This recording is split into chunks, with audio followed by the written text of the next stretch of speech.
May bago na naman tayong paninda na idadagdag sa tindahan. So guys, ito muna yon, ipapakita ko muna uli para alam nyo kung ano-ano naman yung mga paninda na i-add ko sa tindahan ko. So isi-share ko muna guys, no. Guys, tingnan natin ang mga laman ng mga dumating na Shopee.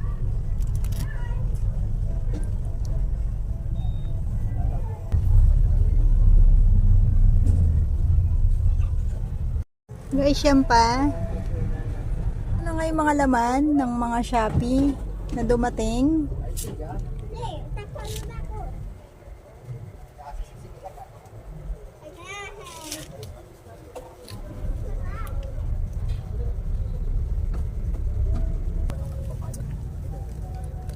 Guys, yung Rubik, sumorder ako ng 10 box. Ayan guys, ang sample ng laman yan. Ganyan ang itsura niya sa loob ng mga box na yan. So, 10 piraso lang. Ang puhunan ko dyan ay 50. Ang benta ko dyan 90. So, may kita akong 40 kada isang piraso. Guys, ito namang rubber ball. Umorder ako ng 20 pieces. So, assorted na yan. Nakalagay sa box. Binilang ko, kompleto naman. So, ang puhunan niyan 16. Ang benta niyan 40. So, may kita ako dyan na 24. Guys, ito keychain sa bag. Ang puhunan niyan 16. Ang benta 30 isa. So, kumuha lang ako ng 8. Dalawang pink, dalawang brown, dalawang gray, dalawang white. Ang benta niyan 30. So, may kita ko dyan 14 kada isang piraso. Ito naman guys, number balloon na gold. Kumuha ko ng 17 pieces. Nasan po dyan yung number 1, yung number 7, 6 lang. Yung number 8 dapat 6 din. Kaya lang napansin ko isa lang pala yung na-add ko. Kaya 17 lang sila. So, ang puhunan naman yan 8. Ang benta ko 15. May kita ko dyang 7 kada isang peraso. Ito naman flex stick na ball pen. So, ang puhunan ko dyan 5 piso isang peraso. So, ang benta ko niyan 8. So, may 3 lang ako kada isang pirasong ball pen. Kumuha ako guys ng 10 box.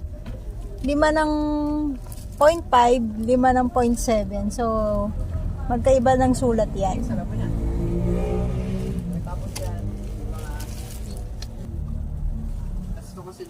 Guys, ito namang bag na to pang personal lang.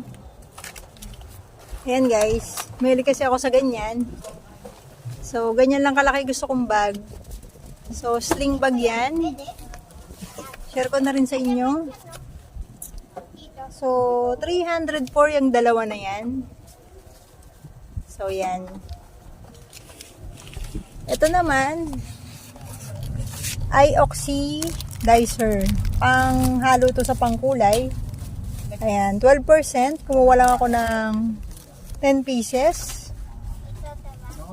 Puhunan 28. Ang benta niyan 35. May kita lang na 7 kada isang peraso. Ito naman liquid eyeliner. Kumuha lang ako ng 10 piraso. Ang puhunan 25, ang benta 35. May kita dyan na 10 pesos kada isang piraso. Ito naman ay sako bag. 10 pieces. Ang size niyan large. Ang puhunan niyan 68. Ang benta niyan 100. May kita dyan na 32 kada isang piraso.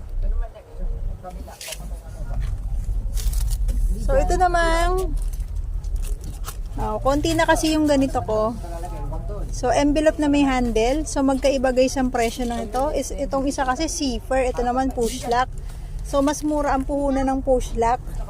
57 lang to. Ang benta ko dyan ay 90. So, may kita ko dyan na 33. Dito naman, ang puhunan niyan 73 na. Tapos ang benta ko diyan 100. So 27 ang kita kada isang piraso. Kumuha ko niya ng 7. Ito naman kumuha ko niya ng Anim lang guys. Dalawang orange, dalawang green, tsaka dalawang yellow. Ito namang zipper, tigi-isang kulay lang. Pero 7 piraso siya.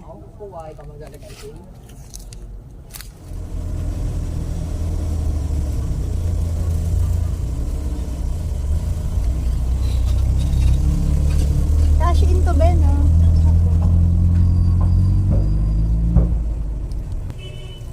Kailangan pala ito reference. Ito na send ko na. O, pipicturean. Ito na sukli. Thank you. Guys, yan nga yung mga bago kong i-add sa mga paninda ko. Sinabi ko na dyan yung presyo, puhunan at kita. So, sana magkaroon kayo ng idea guys. Kung hindi man yan, ang mga tinitinda nyo, at least naibahagi ko na yan yung mga ina-add ko sa mga tinda ko.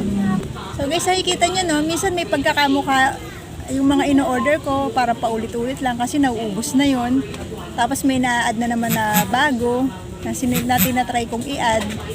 Basta kung ano lang guys yung tingin ko na gusto kong i-add, i-add ko yun. Tapos kung yung mga mabilis mag-move, yan, paulit-ulit yung nakikita. Kaya pag nakita nyo uli na na-vlog ko na yun dati tapos nakita nyo na naman, ibig sabihin naubos na yun guys. Kaya panibagong order ko na naman yan. Kaya pinapakita ko sa inyo guys kung ano yung mga click sa akin, ano yung mga palaging nauubos. Kaya pag nag-order ako guys, ubos na yun. Kaya ayan, may sinishare na naman ako uli sa inyong mga bago. Kaya pag nakakapag-share ako sa inyo guys, yan yung mga nag-move lagi sa akin kasi yan ang mga kaya yan ang mga na-order ko. Kasi iba-iba guys yung mga nag-move araw-araw eh. Hindi magkakamukha, hindi magkakapareho yung mga nabibili. So kung ano yung mga wala na, inaagapan ko na yan guys para pagka naghanap si customer sa atin, meron tayo agad maibibigay. So kasi yun ang dahilan kung bakit sila bumabalik sa atin. Yung paghanap nila, meron agad, alam nilang meron tayo nun. Kaya hindi ako nagpapawala guys ng mga bagay na kailangan kong ilagay. So guys, thanks for watching. Don't forget to like and subscribe.